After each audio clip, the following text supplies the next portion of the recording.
राजस्थान के दौसा हाईवे पर 3 सितंबर को चालानी गार्ड के साथ कुख्यात बदमाश धर्मेंद्र उर्फ लुक्का को लेकर आ रहे कांस्टेबल संदीप शर्मा की सड़क हादसे में मौत हो जाने के 10 दिन बाद उसकी पत्नी राधा शर्मा की भी जयपुर के एक अस्पताल में उपचार के दौरान मौत हो गई। संदीप शर्मा की मौत के सदमे में पत्नी राधा की 4 सितंबर को तबीयत खराब हो गई थी। पति पत्नी की मौत से परिवार पर वज्रपात टूट गया है। बता दें कि 3 सितंबर 2025 को धौलपुर पुलिस लाइन से चालानी गार्ड नागौर जिले की परबतसर जेल से कुख्यात बदमाश धर्मेंद्र उर्फ लुक्का को पेशी कराने के लिए लेने गया था। कांस्टेबल ड्राइवर संदीप शर्मा चालानी गार्ड की गाड़ी को चला रहे थे।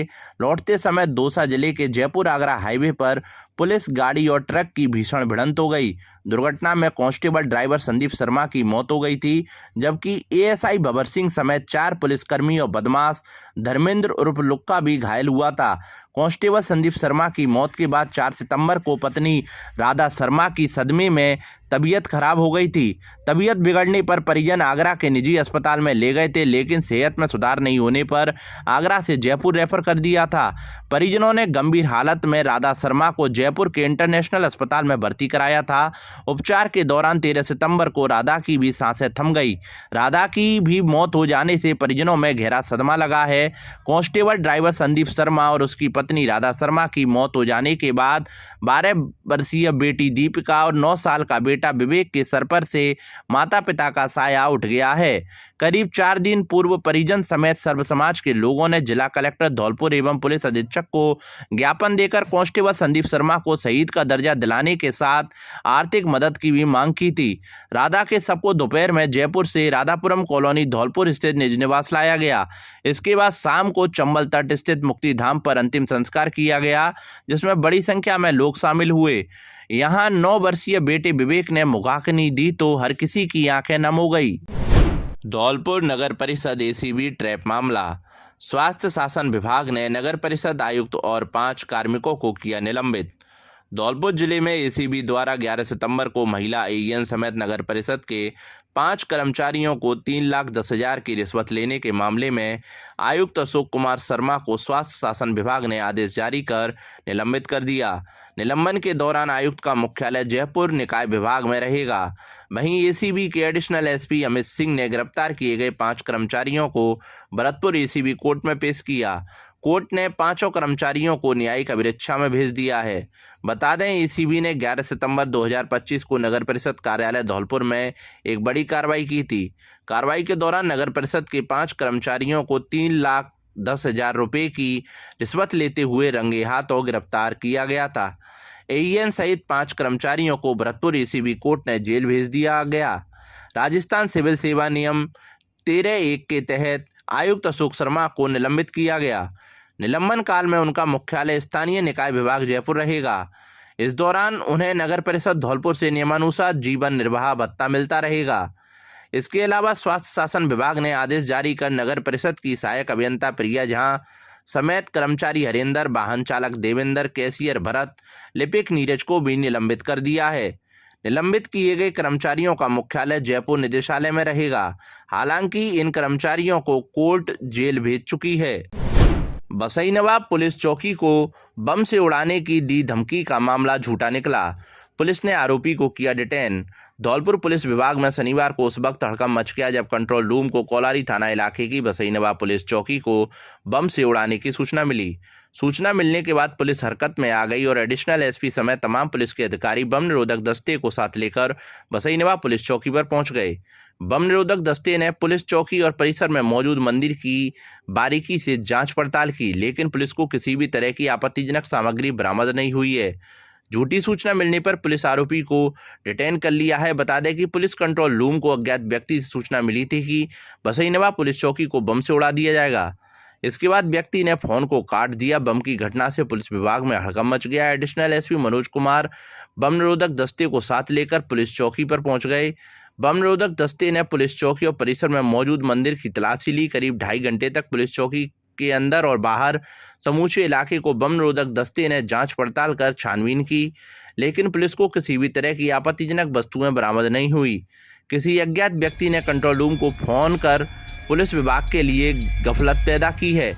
आरोपी के मोबाइल नंबर को पुलिस ने ट्रेस किया और उसे डिटेन कर लिया है। श्रद्धालुओं से भरे ट्रैक्टर ट्रॉली को ट्रक ने मारी टक्कर, 2 की मौत, 16 जने हुए घायल।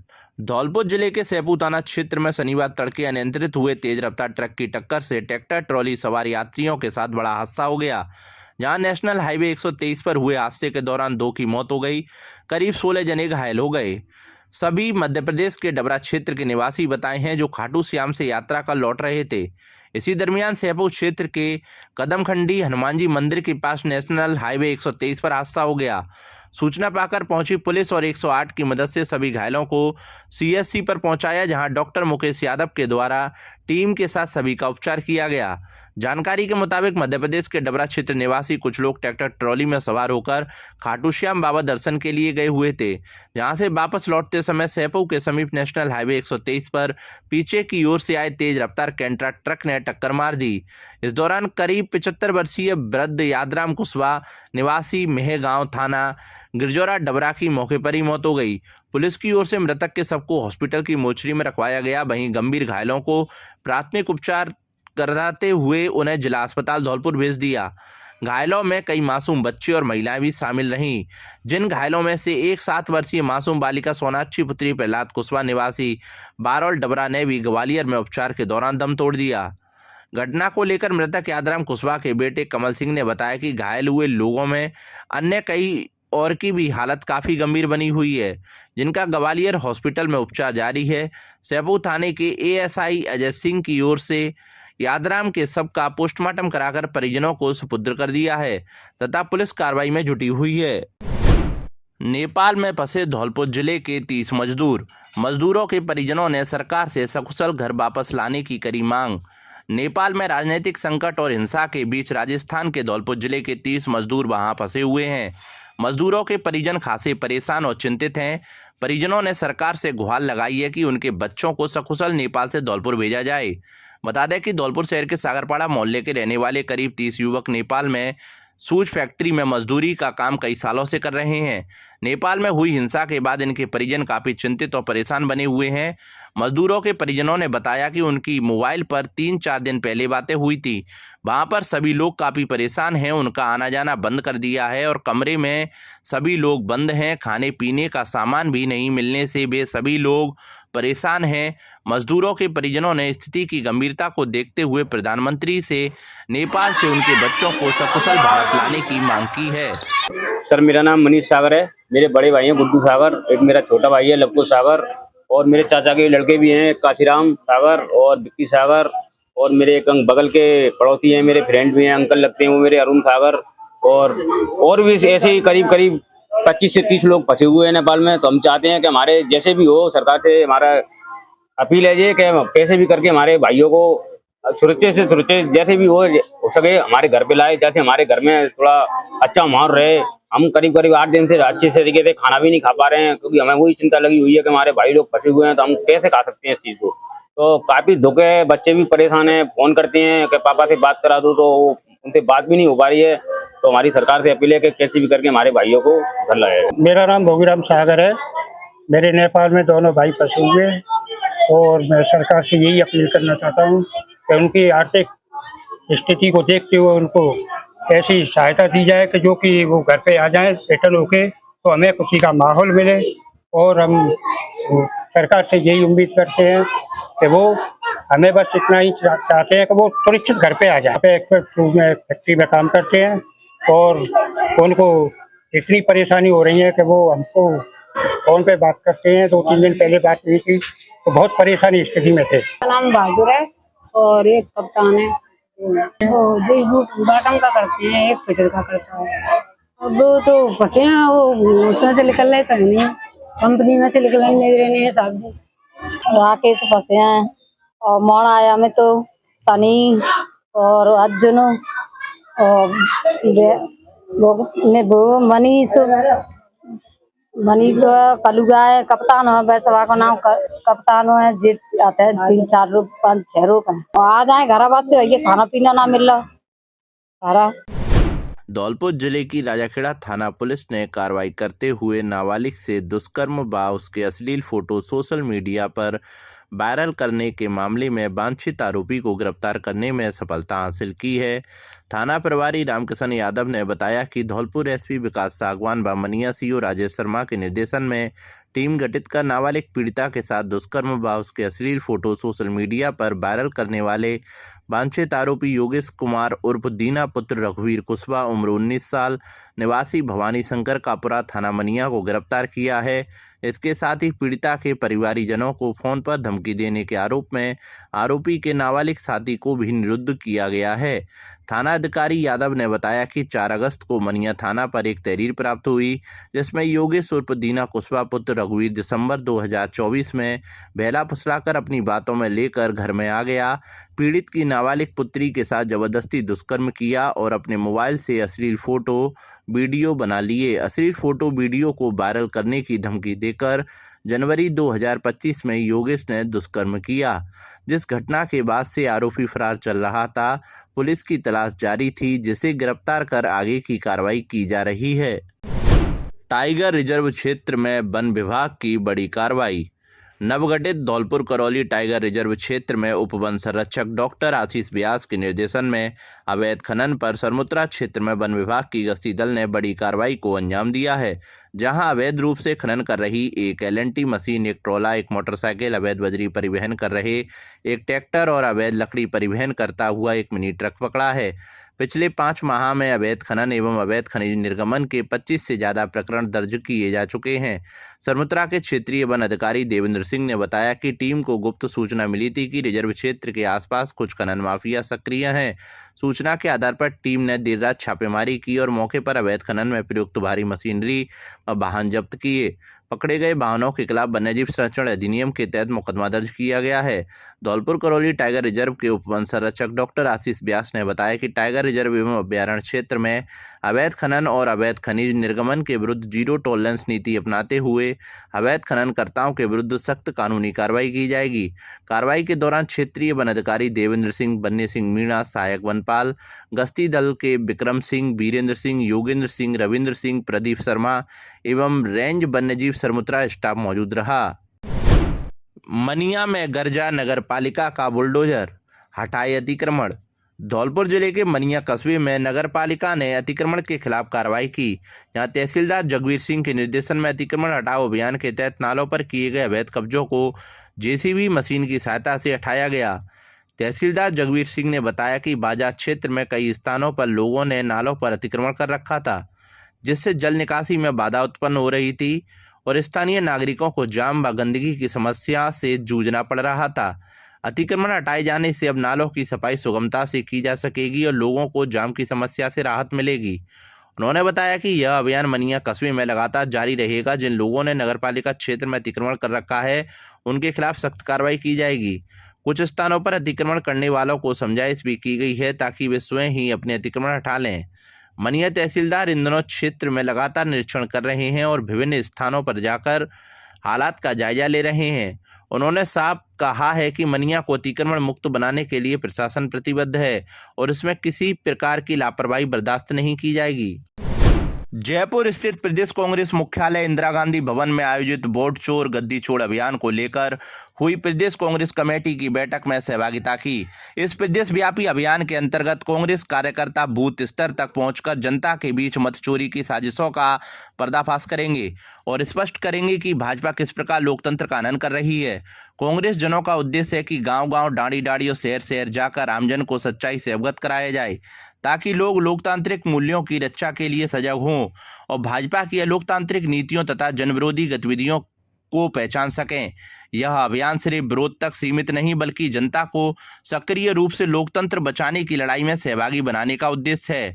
बैठक में AICC राजस्थान कांग्रेस प्रभारी सुखजिंदर सिंह रंधावा, पूर्व मुख्यमंत्री अशोक गहलोत, प्रदेश कांग्रेस अध्यक्ष गोविंद सिंह डोटासरा, विधानसभा नेता प्रतिपक्ष टीकाराम जूली, पूर्व विधानसभा अध्यक्ष डॉक्टर CP जोशी, राजस्थान कांग्रेस सह प्रभारी ऋत्विक मकवाना, चिरंजीवी राव, सुश्री पूनम पासवान, विधायक रोहित बोरा सहित वरिष्ठ कांग्रेस नेता एवं PCC पदाधिकारी उपस्थित रहे। रविवार को जनसुनवाई करेंगे सांसद भजनलाल जाटव। करौली धौलपुर लोकसभा क्षेत्र के सांसद पूर्व मंत्री राजस्थान सरकार भजनलाल जाटव 2 दिन के प्रवास पर अपने संसदीय क्षेत्र धौलपुर के दौरे पर रहेंगे। उनके निजी सचिव ऋषि बदनपुरा ने बताया कि सांसद भजनलाल जाटव 13 सितंबर शाम को धौलपुर पहुंचकर रात्रि विश्राम सर्किट हाउस में करेंगे। इसके बाद रविवार 14 सितंबर को सुबह 8:30 बजे से 10:30 बजे तक सर्किट हाउस में आमजन से मुलाकात कर जनसुनवाई करेंगे। संगठन के महासचिव धनेश जैन ने बताया कि करौली धौलपुर लोकसभा क्षेत्र सांसद एवं पूर्व मंत्री राजस्थान सरकार अपने प्रवास के दौरान निजी कार्यक्रमों में शिरकत करेंगे। राष्ट्रीय लोक अदालत में सिविल न्यायाधीश की सराहनीय पहल, फौजदारी के 111 मामलों का राजीनामा के माध्यम से कराया निस्तारण। बिजली विभाग ने छूट देकर 28 लाख की बम्पर वसूली की। धौलपुर तृतीय राष्ट्रीय लोक अदालत का आयोजन सेपो उपखंड मुख्यालय स्थित सिविल कोर्ट के प्रांगण में सिविल न्यायाधीश एवं न्यायिक मजिस्ट्रेट रेणु कुमारी गोयल की अध्यक्षता में किया गया। सुबह से शुरू हुए राष्ट्रीय लोक अदालत के कार्यक्रम में न्यायाधीश की सराहनीय एवं सकारात्मक पहल की वजह से 111 फौजदारी के प्रकरणों के निस्तारण राजीनामा के माध्यम से कराए गए। सिविल न्यायाधीश एवं न्यायिक मजिस्ट्रेट रेणु कुमारी गोयल ने बताया कि शुक्रवार को तृतीय राष्ट्रीय लोक अदालत का आयोजन किया गया। लोक अदालत के दौरान 250 फौजदारी के प्रकरणों को पक्षकारों के समक्ष रखा गया था। उन्होंने बताया 111 फौजदारी के प्रकरणों का निस्तारण पक्षकारों में आपसी सहमति एवं राजीनामा के माध्यम से कराया गया। कोर्ट की समझाइश पर पक्षकारों ने आपसी दुश्मनी, अदावत एवं गले शिकवे भूल कर राजीनामा किए हैं। न्यायाधीश ने बताया राष्ट्रीय लोक अदालत की पहल की वजह से समाज में अमन चैन भी बना रहेगा। इसके अलावा लोक अदालत में बिजली विभाग के 50% की छूट देकर 28 लाख की बम्पर राजस्व रिकवरी की है। विद्युत विभाग की रिकवरी में सहायक अभियंता पुष्पेंद्र चौधरी की भी महत्वपूर्ण भूमिका रही है। लोक अदालत के दौरान न्यायाधीश ने बैंकों के मुकदमों के राजीनामा कराकर भी निवारण कराए हैं। लोक अदालत के माध्यम से बैंकों की भी रिकवरी हुई है। आज सैपो मुख्यालय पर तृतीय राष्ट्रीय लोक अदालत का आयोजन रखा गया है, जिसमें हमने करीब 250 मुकदमे राजीनामे के लिए रखे, जिसमें से 111 फौजदारी प्रकरणों का राजीनामे से निस्तारण किया गया है और बिजली विभाग के भी प्रकरण काफ़ी निस्तारित किए गए राजीनामे से, जिसमें करीब 28 लाख राजस्व की वसूली हुई है। बैंकों के मुकदमे हैं वो भी राजीनामे से निस्तारित किए गए हैं। लोक अदालत में राजीनामा से हुआ प्रकरणों का निस्तारण। धौलपुर जिला विधिक सेवा प्राधिकरण के अध्यक्ष व जिला एवं सेशन न्यायाधीश के मार्गदर्शन में शनिवार को सुश्री प्रीति नायक MACT न्यायाधीश के द्वारा तृतीय राष्ट्रीय लोक अदालत का उद्घाटन किया गया। जिला विधिक सेवा प्राधिकरण की सचिव ADJ रेखा यादव ने बताया कि धौलपुर जिले में न्यायालयों में लंबित प्रकरणों के निस्तारण के लिए कुल 11 बेंचों का गठन किया गया है। धौलपुर मुख्यालय पर 5 बेंचों का गठन किया गया। इस दौरान धौलपुर जिले में विभिन्न न्यायालयों में लंबित 5,667 प्रकरणों को चिन्हित किया गया, जिनमें से 4,951 लंबित मामलों का निस्तारण राष्ट्रीय लोक अदालत में किया गया। विभिन्न मामलों में राजीनामा के बाद कुल 3,42,02,045 रुपये की राशि का अवार्ड पारित किया गया। इसके अलावा पारिवारिक न्यायालय धौलपुर के एक प्रकरण के दोनों पक्षकारों पति पत्नी के मध्य शादी के 1 साल बाद से ही मनमुटाव चालू हो गया। इसी प्रकार पारिवारिक न्यायालय के एक और प्रकरण में भी दोनों पक्षकारों पति पत्नी के मध्य भी शादी के बाद से ही मनमुटाव चल रहा था। उक्त दोनों दंपतियों के मध्य लोक अदालत की भावना से समझाइश कराई गई। दोनों दंपतियों को बेच के समक्ष माला पहनाकर तथा मिठाई खिलाकर उनके सुखमय भविष्य के लिए शुभकामनाएं दी गईं। इस मौके पर स्थायी लोक अदालत धौलपुर सुरेश प्रकाश भट्ट, न्यायाधीश MACT धौलपुर सुश्री प्रीति नायक, सचिव DALSA रेखा यादव, शैला फौजदार, अतिरिक्त मुख्य न्यायिक मजिस्ट्रेट धौलपुर, न्यायिक मजिस्ट्रेट सुमन मीणा, साधना शर्मा, उपखंड अधिकारी धौलपुर आदि उपस्थित रहे। जिला कलेक्टर ने रात्रि चौपाल पर सुनी समस्याएं। धौलपुर जिला कलेक्टर श्री निधि वीटी ने शुक्रवार शाम को ग्राम पंचायत ब्रौंदा में रात्रि चौपाल में लोगों की समस्याओं को सुना। इस दौरान उन्होंने एक एक कर आमजन की परिवेदनाओं को सुनते हुए संबंधित विभागीय अधिकारी से तथ्यात्मक जानकारी ली और नियमानुसार त्वरित निस्तारण के निर्देश दिए। उन्होंने बंद राशन कार्ड को पुनः चालू करवाने के परिवाद पर कहा कि डीलर अथवा ई मित्र के माध्यम से ही KYC करवाने से राशन कार्ड चालू हो जाएगा। एक दिव्यांग व्यक्ति का राशन कार्ड डिलीट होने का परिवाद मिलने पर उन्होंने मौके पर ही जिला रसद अधिकारी को परिवार निस्तारण के निर्देश दिए। इसी प्रकार ग्राम जाटौली के परिवादी पिंचू की राशन कार्ड संबंधी शिकायत का भी मौके पर निस्तारण कराया गया। प्रधानमंत्री आवास योजना के परिवाद मिलने पर उन्होंने कहा कि अभी पोर्टल बंद है, पोर्टल चालू होने पर पुनः आवेदन करें। सेवा पखवाड़े के रूप में मनाया जाएगा प्रधानमंत्री मोदी का जन्मदिन। धौलपुर जिला भाजपा कार्यालय पर सेवा पखवाड़ा कार्यक्रम की कार्यशाला का आयोजन किया गया, जहां कार्यक्रम में बोलते हुए जिला अध्यक्ष राजवीर सिंह राजावत ने कहा कि देश के प्रधानमंत्री नरेंद्र मोदी विकास पुरुष हैं, जिन्होंने भारत का परचम पूरे विश्व में फहराया है। वह दिन दूर नहीं जब भारत महाशक्ति के रूप में विश्वगुरु होगा। ऐसे प्रधानमंत्री का जन्मदिन भारतीय जनता पार्टी सेवा पखवाड़ा के रूप में मना रही है। इस 15 दिवसीय कार्यक्रमों में भारतीय जनता पार्टी गली मोहल्ले, पंचायत एवं बूथ स्तर तक मोदी सरकार द्वारा किए गए जनहित के कार्यों को सेवा के माध्यम से पहुंचाएगी। मुख्य वक्ता ब्रजलाल डिकोलिया ने कहा कि आमजन के हित के लिए प्रधानमंत्री बिना अवकाश लिए दिन रात सेवा भाव से निरंतर कार्य कर रहे हैं। हमें उनसे प्रेरणा लेनी चाहिए। जिला सह प्रभारी लोकेश चतुर्वेदी ने कहा कि सेवा पखवाड़ा के माध्यम से समाज के हर वर्ग की भागीदारी इसमें सुनिश्चित होगी। प्रधानमंत्री के जीवन काल की सारी घटनाएं एवं प्रधानमंत्री द्वारा अंत्योदय के उत्थान के लिए चल रही सभी योजनाओं का लाभ एवं जानकारी से अवगत कराया जाएगा। मंच पर उपस्थित सभी पदाधिकारी ने कार्यक्रम को संबोधित किया। कार्यक्रम के जिला संयोजक अनिल गोयल ने होने वाले आगामी कार्यक्रमों की विस्तृत जानकारी दी। उन्होंने बताया कि 2 अक्टूबर तक चलने वाले कार्यक्रम में 17 सितंबर को नरेंद्र मोदी के जन्मदिन पर ब्लड बैंक धौलपुर पर रक्तदान शिविर एवं स्वच्छता अभियान बूथ स्तर पर सार्वजनिक स्थानों पर 24 सितंबर तक स्वास्थ्य शिविरों का आयोजन होगा। 17 सितंबर से 2 अक्टूबर तक प्रधानमंत्री मोदी के जीवन पर आधारित प्रदर्शनी जिला कार्यालय में लगेगी। इन द्वितीय चरण के रक्तदान शिविर मंडल स्तर पर प्रबुद्ध संवाद, जिला स्तर पर प्रधानमंत्री नरेंद्र मोदी के जीवन पर आधारित डॉक्यूमेंट्री फिल्म का जिला कार्यालय पर प्रदर्शन होगा। प्रधानमंत्री के जीवन पर आधारित पुस्तकों का वितरण होगा। 25 सितंबर को पंडित दीनदयाल उपाध्याय की जयंती एवं वोकल फॉर लोकल का प्रचार प्रसार एवं प्रदर्शन किया जाएगा। 27-28 सितंबर को विशिष्ट व्यक्तियों का सम्मान एवं दिव्यांग उपकरणों का वितरण किया जाएगा। 2 अक्टूबर को महात्मा गांधी एवं लाल बहादुर शास्त्री के चित्र पर पुष्पांजलि कार्यक्रम, खादी की वस्तु खरीदने के लिए प्रोत्साहन किया जाएगा। इसके अलावा विकसित भारत चित्रकला प्रतियोगिता, नमो वन एवं नमो पार्क सांसद खेलकूद प्रतियोगिता 25 सितंबर तक चलेगी।